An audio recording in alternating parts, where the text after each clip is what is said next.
welcome to my talk, and thank you for having me here at PancakesCon, which is amazing. I've been enjoying this day already, and I have been up since 6 a.m. Uh, European time already. So it's been an early day. It's been a long day for me. So, before I'm going to start, a little content warning. I'm going to talk about stalking. I'm going to talk about abusive relationships, and there are going to be blatant spoilers for Cats the Musical. But it's been 40 years now, so uh, I think that is fair game. However, if you feel uncomfortable with any of this, you can hop over to track one for a talk about moving into cybersecurity and writing fantasy fiction. Because I can understand that you might not want to hear about a couple of these topics, and then you feel uncomfortable with that. So hop over now. No harm done, and no bad feelings to you. So um, the naming of cats is a difficult matter. And just in the introduction, Jennifer already asked me, is it Danielle or is it Dany? Well, I have an umlaut in my name, and that makes life difficult for many systems, which are not able to parse that little diacritic. So yeah, people start calling me Dany. I start calling myself Dany as well. As long as with the da, Dany, I prefer it that way. That's fine. In my daily life, I am a DevSecOps consultant at Society, and I work mainly financial systems and financial companies.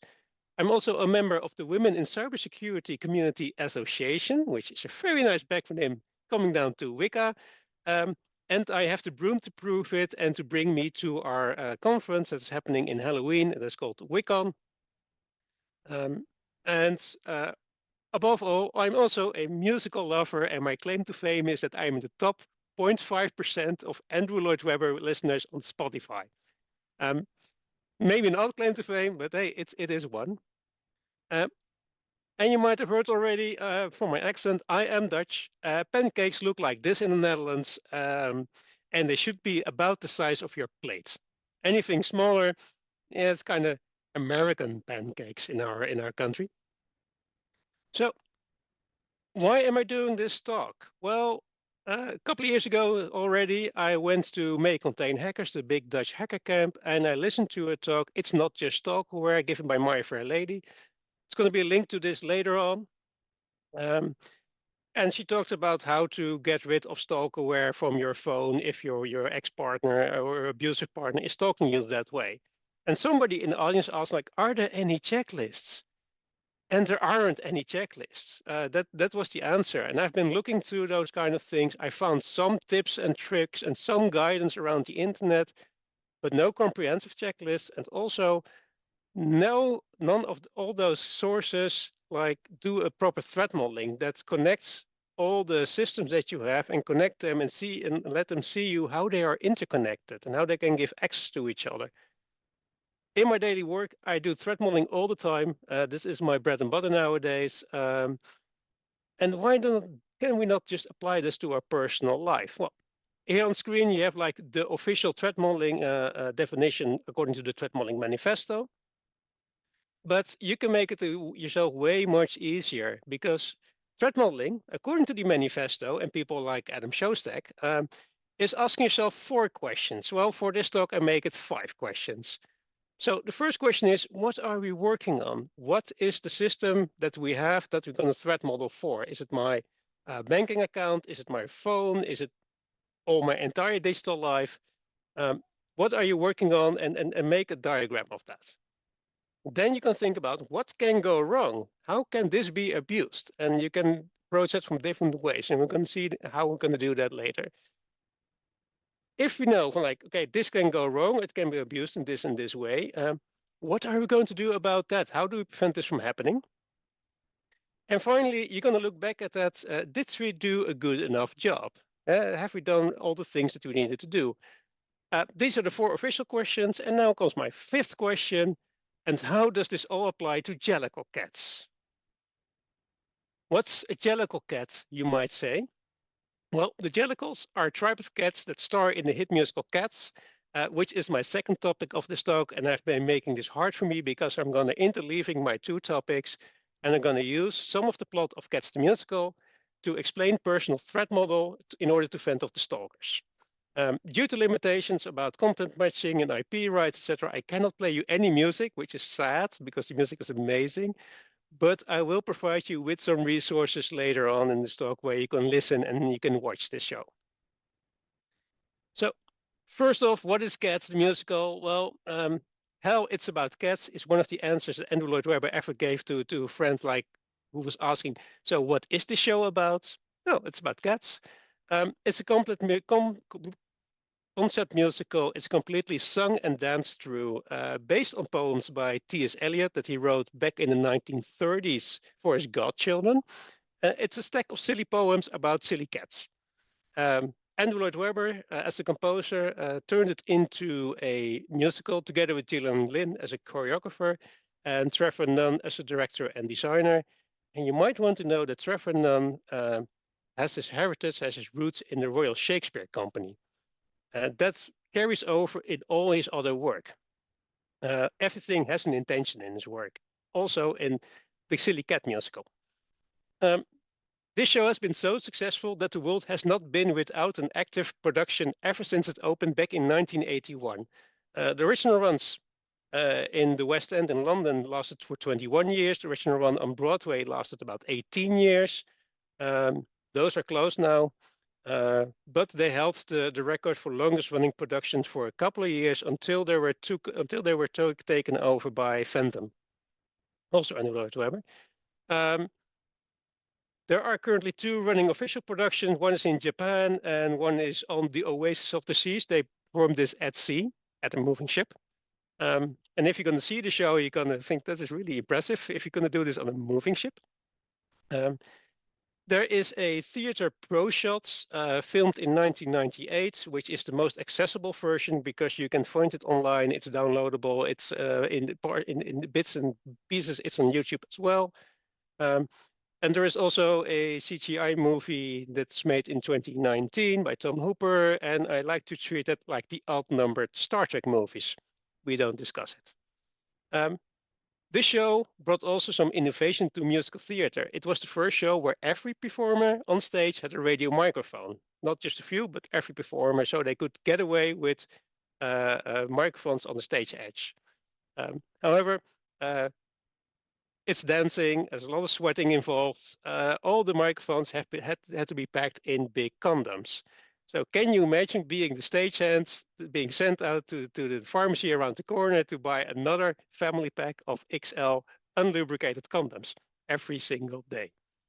Cats is also a show that has introduced the singing booth. With every production, there are about 4 to 6 people off stage singing to provide some extra focus to fill up the sound, especially in the big ensemble numbers and the big dance heavy numbers, because singers that need to dance and sing tend to get out of breath. And this is a real toll on performers. So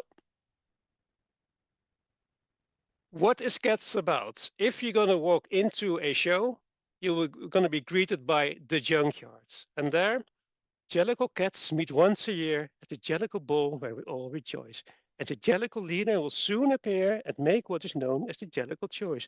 When old Deuteronomy, just before dawn, through a silence you could feel cut with the knife, announces the cat who can now be reborn and come back to a different Jellicle life.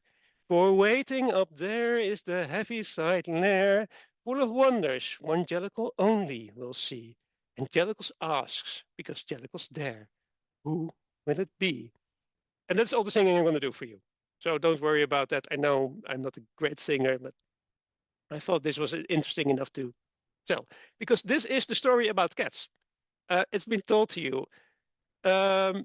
However, it's also the show that is being hated on by the theater community because it's a silly dancing show for tourists, because there is no story. It's only dancing. It's people dressed up as cats dancing.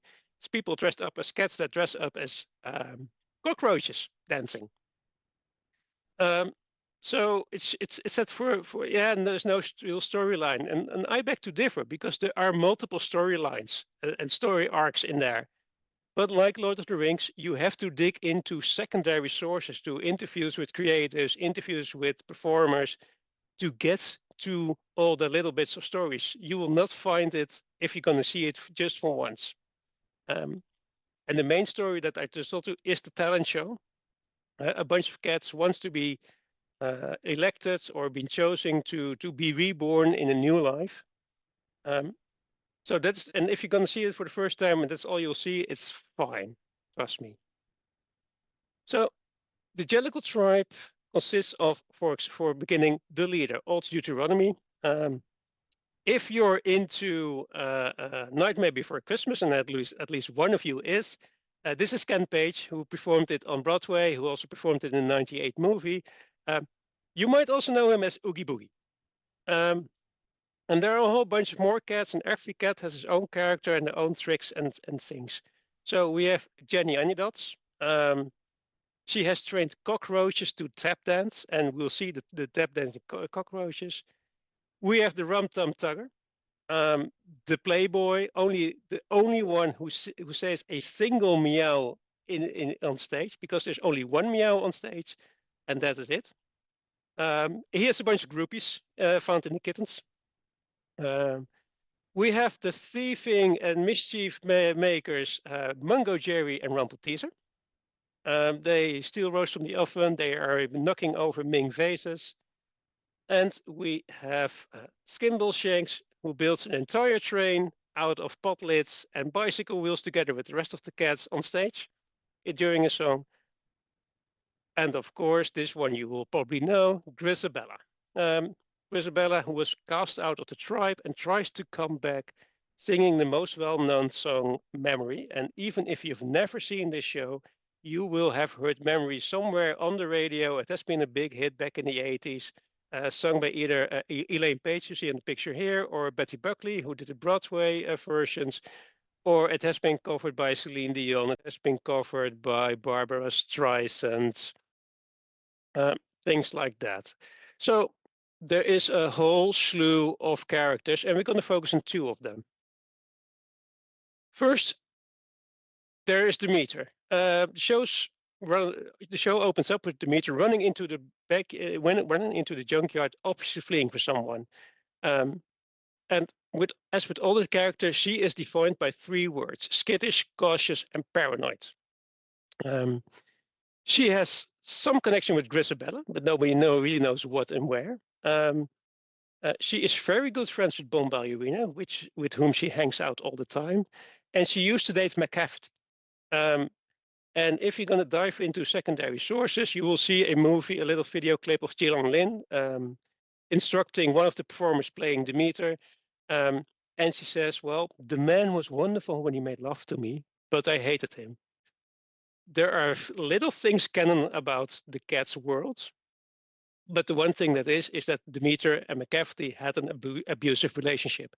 Macavity was an abusive jerk. So who's this Macavity guy then? Well, Macavity breaks every human law. He breaks the law of gravity. He is described as hypnotic and jealous and dangerous, and he is. And he tries to crash the Jellicle ball later. And he is inspired by Professor Moriarty, so that's what he's based upon. He is the namesake of the Macavity Awards for Mystery Fiction, which are still awarded every year. And he would be a great hacker, because when you reach the scene of crime, Macavity is not there. He leaves no traces in any logs. None of his paw prints are to be found. So these are the people we're going to talk about in threat modeling-wise. So what is this threat modeling again? Well, you start with what are you working on? And you start with a data flow diagram and something like this. And this is just a random data flow diagram I grabbed off the internet. And I started doing this for my personal life on a sheet of paper and then in Google Draw. That got really messy real quick, because that looked like this. And I can make heads or tails about this. And this is by far not even all the things I needed to put in there. After a little while, I felt like this guy. I was just mapping out my tech stack, and I went completely nuts. So, but it's not strange, because I told myself to build a complete CMDB from scratch, create relationships between all the config items, and threat model the whole thing all at once. I fell for the trap of perfect representation. Yeah, that's not going to fly and that's not going to work. So I needed to figure out a system. And I came up with this. I was inspired by the OSI stack with the foundation layer or the physical layer on the bottom, and then you have the application layer on the top and the whole bunch that's in between. And I built it up from the most sensitive at the bottom as foundation to the least sensitive, and thinking about assets and accounts on this can be interlinked. So you start with physical devices on the bottom. So your laptop, your phone, your smart home devices, anything that's physical.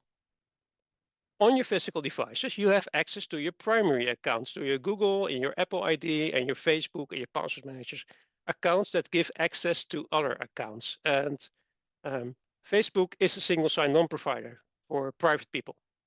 Google and Apple ID exactly the same. Log in with Facebook or log in with Google. Then we have the sensitive accounts. That's all the accounts that contain sensitive information, your banking, your medical stuff, your GPS data, things that are really interesting for people who want to harm you or want to get into your personal life. Your personal accounts, places where you talk about what you like, what you are doing, your social media, your streaming services, because these things tell you something about you. And finally, the peripheral accounts. So all the shopping that you do, the places where you have to get an account just to buy a ticket for a movie or buy a ticket for a museum. That's peripheral accounts, not that important, but still you have to keep them in mind. So if you're gonna apply this, it's gonna kind of look like this. Your physical device on the bottom, all your primary accounts, your sensitive accounts, your banking, your hospital, your Garmin or Strava, because they contain a whole bunch of information about where you are.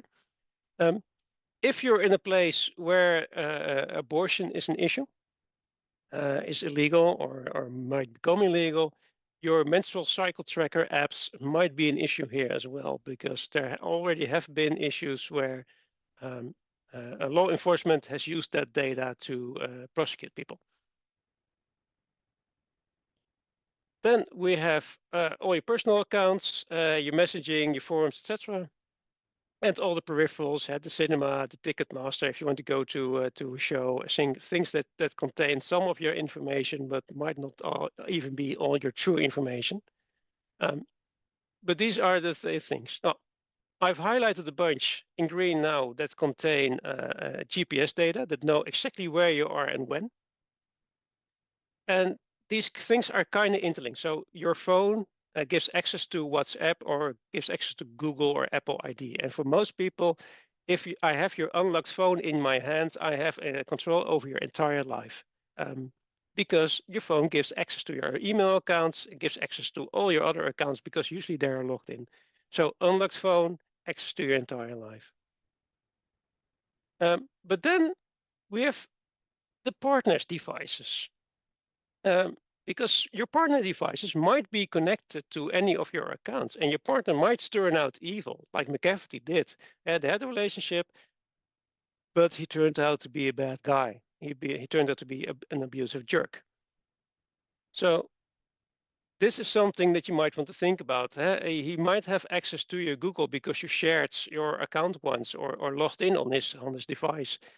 You might have used WhatsApp Web on his laptop. You might be friends with him on Strava, which is a popular running app.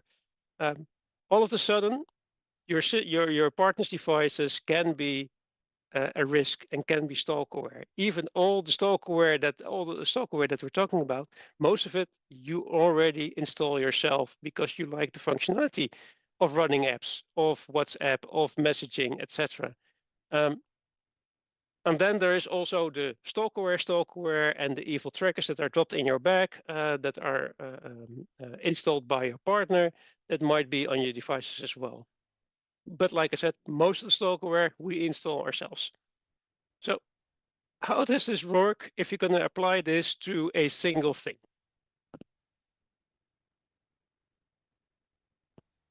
I'm a runner.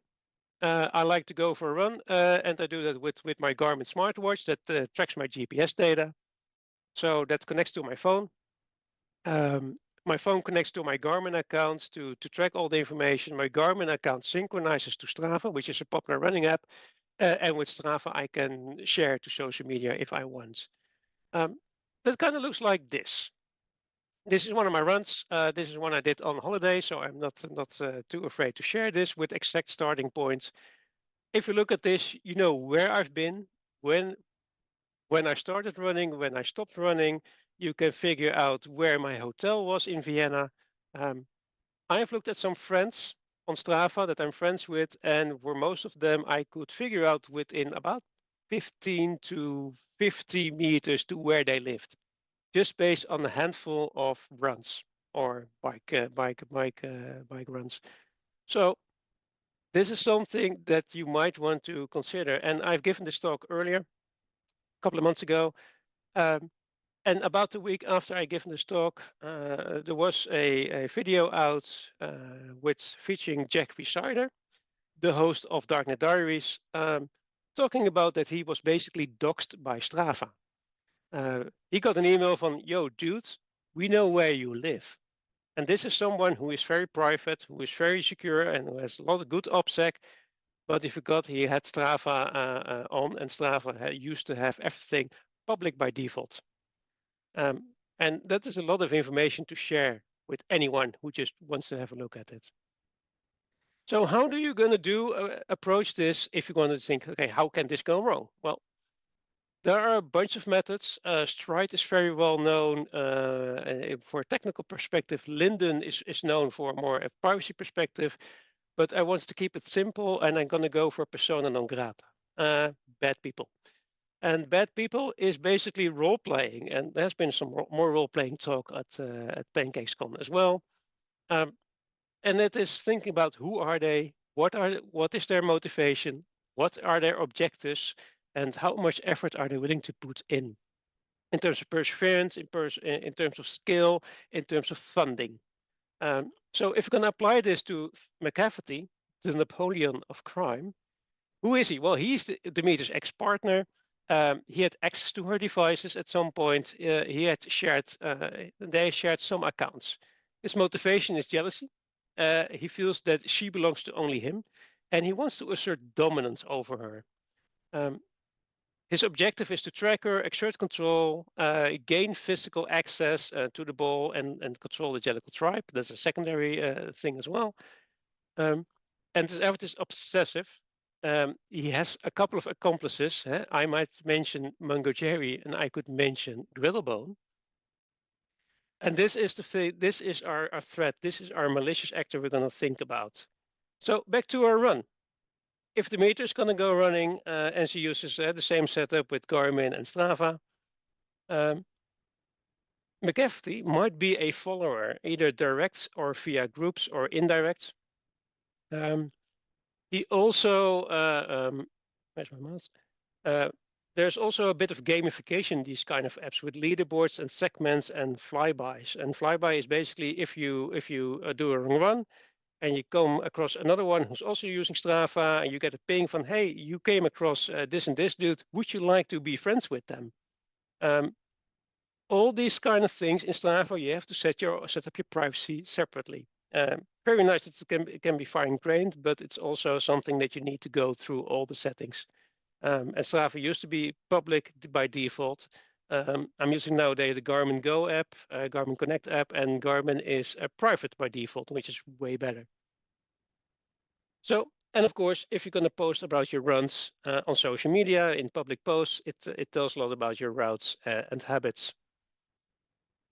But enough with all the worky things. Jellicle cats come out tonight. Jellicle cats, come one, come all. The Jellicle moon is shining bright. Jellicles come to the Jellicle ball. It's time to have a party. Within the show, the Jellicle ball itself is a 15-minute dance break, featuring the entire ensemble. It's choreographed in Gillian Lynn's a mix of jazz and classical ballet, and it's an amazing watch. It has flips, it has ballet section, and of course it has this amazing lift that is the centerpiece of attention for anyone. And it's an all-over celebration of expression through dance. It is a dance musical. It is a dance concept. It is all about the dancing and the music, and the words, it's not that important, but the music makes it, and the music tells the story together with the dance. So we're gonna have a party, or well, maybe not, because Macavity shows up. After a few false scares and some haunting laughter that you hear around the auditorium, he finally shows up. He crashes the party. He and a bunch of his henchcats first abduct old Deuteronomy, the leader of the tribe, and after he done that, he comes back into disguise and tries to abduct Demeter. He's trying to abduct his ex-girlfriend. So what went wrong here? Demeter did some threat modeling. What was the thing that she forgot? Well, let's dive back into that. When you're going to a party, at least what I do, I'm buying a new dress or getting a new dress and sharing some pictures with my friends. So she made a photo of her outfit that she wanted to wear with this dress and these shoes, and she shared that with her friend Bomba Ballerina. That photo was sent to a shared photo library containing GPS data and dates and times. She also talks to her friends on WhatsApp about the invitation, about making plans, how to get there, when should we leave, when should we arrive, all these kind of things, which are very benign.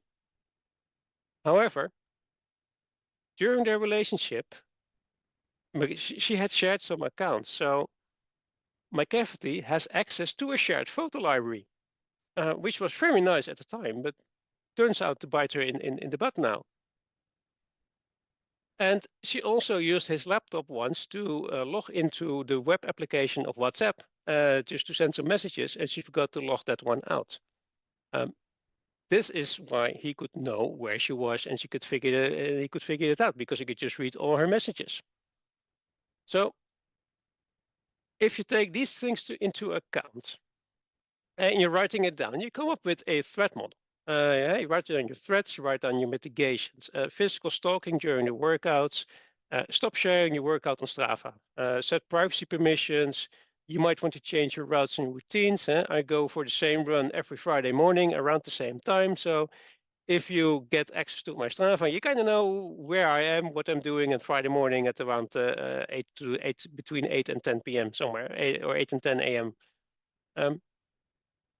There might be some tracking via AirTags or smart tags or Bluetooth devices for those kind of things. Use the notifications provided by iOS or Android nowadays as well, or use a app like AirGuard that is able to track trackers that are not connected to your phone and can warn you about that.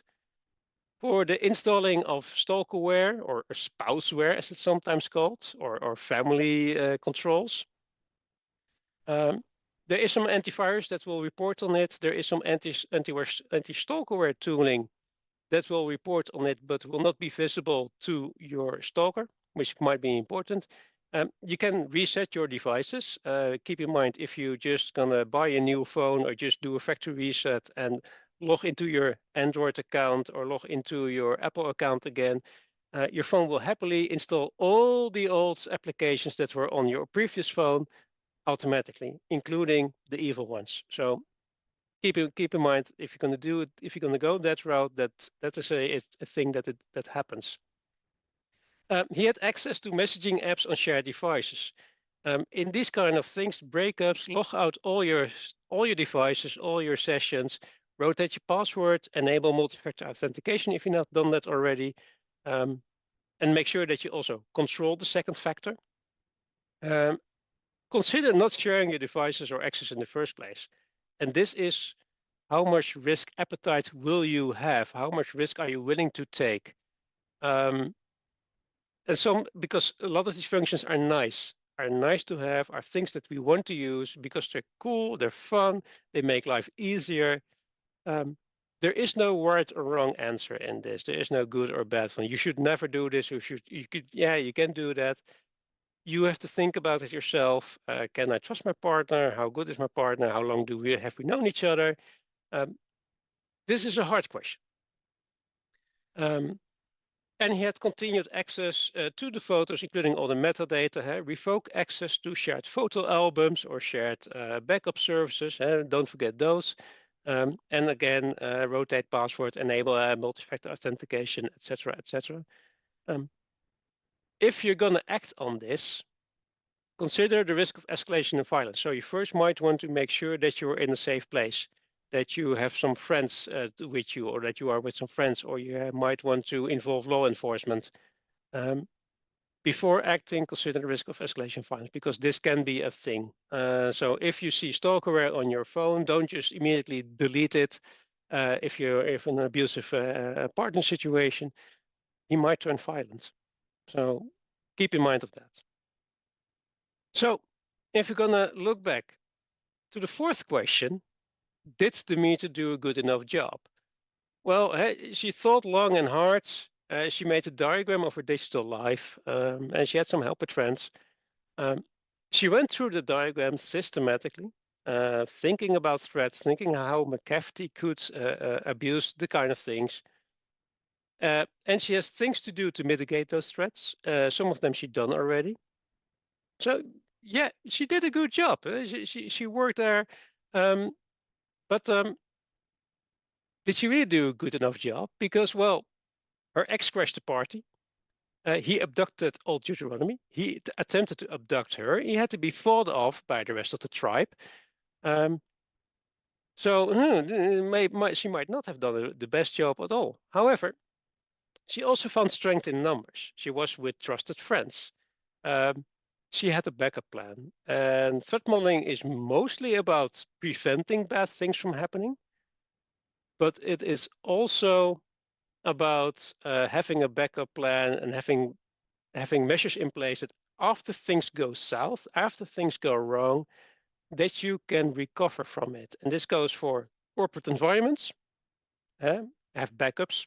And this goes for your private life. Make sure you're in a safe space, because Macavity might have known other ways, because the Jellicle Ball might have been on the same place, same time every year. So he could just, no, she probably is there. So plan to fail, have a backup. Oh, that is the wrong side, this slide.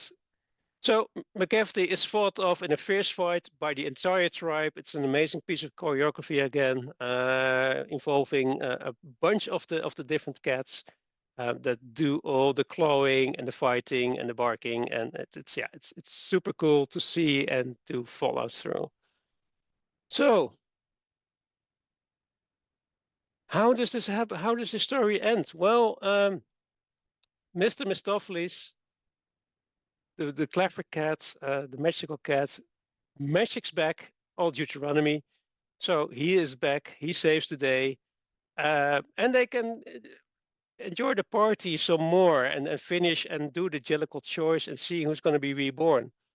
Until Grisabella again crashes the party as well, completely desperate. And she makes her final entrance, desperately belting one last memory with the most iconic line, "Touch me, it's so easy to leave me. If you touch me, you'll understand what happiness is." I'm not going to sing this for you, because this is Elaine Page or Betty Buckley belting this out. I do not have the vocal chops to do that for you. However, Old Deuteronomy, together with the tribe, makes the choice. He picks Grisabella. She is touched by the youngest cat, the pure and innocent white Victoria, accepting her back into the tribe, sending her up the Heaviside layer to come and be reborn in a new life. And we can elevate our threat modeling too, because threat modeling is not a one-off exercise. It is a journey of understanding over security or privacy snapshot, and it's continuous refinement over single delivery. Again, these things come from the Threat Modeling Manifesto. These things evolve over time. These things change.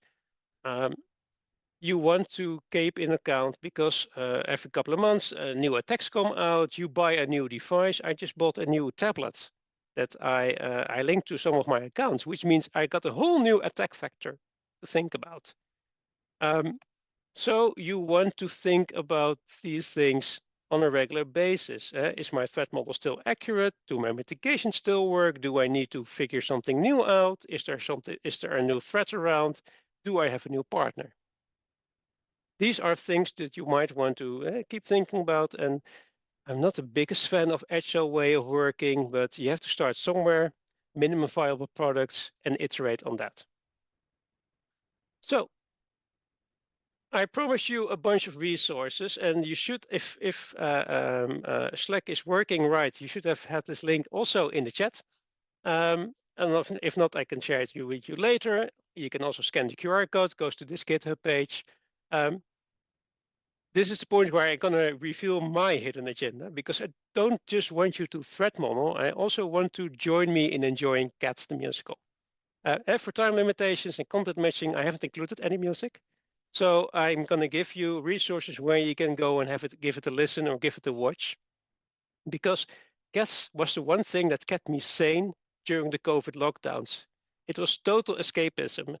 But it got me away from all the horrible news stories during the pandemic about the deaths and the people being sick and the horrible. And I went in, I would watch the Whimsical musical, and it's very repetitive. Neurodiverse brains love this kind of things. So I've watched the hell out of this. Also watched the hell of like all the other versions I could find. And there is a whole thing, a slew around if you know how to Google for that. I've created a GitHub page with a whole bunch of links to listen to the Broadway and the West End cast recordings, where you can find the 1998 Pro Shot. You can buy it also on Amazon. It's available on Amazon Prime. You can buy the DVD on Amazon as well, if you still want to buy DVDs. It's available on Apple TV, I believe. All the major streaming services have the main albums, and I've included both the West End and the Broadway versions. And I've also included my favorite, which comes from Vienna. Mind you, it is in German, but it includes all the parts that get cut from most modern productions. It's a live recording from the overture to the playouts, and it has some songs that are not available on the other ones. If you're gonna just listen it for the music, by all means go to the Viennese version, because it also has the biggest orchestration. It has the biggest orchestra of the three. If you're gonna go for the lyrics and you want to hear the poetry of T.S. Eliot, pick the Broadway or the London version. They are slightly different, but they're equally good. So with that, I have some room for questions. If you want to reach me later, Dany@hsnl.social on Mastodon or on LinkedIn, that works as well. And I also want to give a little shout out to the guy who made this picture for me, because I dislike AI images so much, so I commissioned an artist to draw this for me. Are there any questions, Jennifer?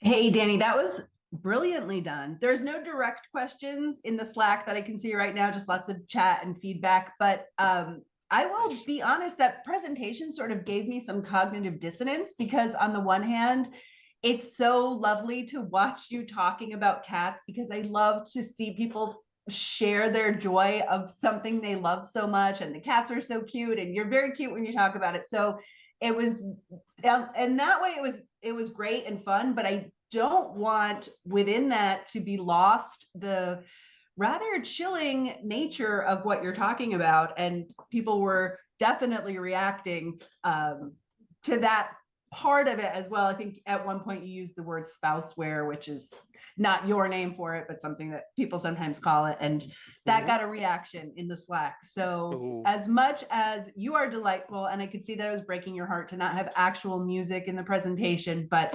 that it was a great talk, but this is serious stuff that we absolutely need to be aware of. Oh, and Cat Salad does have a question. Let's see.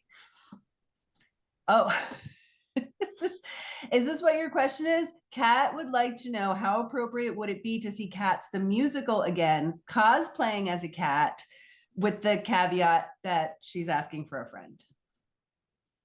You would not be the only one. I have seen many cosplayers. I've been to the show 3 times in Vienna. I've seen a bunch of cosplayers there. I know a whole bunch of people cosplay when they go see the cats, including the full makeup, including the spandex, including the big wigs. If you want, like, if you need some resources, some people who can make you wigs or outfits, I know some people.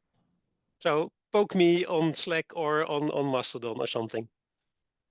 Also, Shannon, I totally agree. Shannon points out that commissioning an artist, she says 12 out of 10 points for that.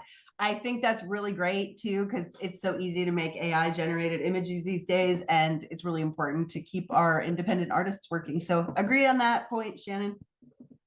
Cool. Okay. And if that is all, Cats is now and forever. It has been running for 43 years. Let's make the memory last.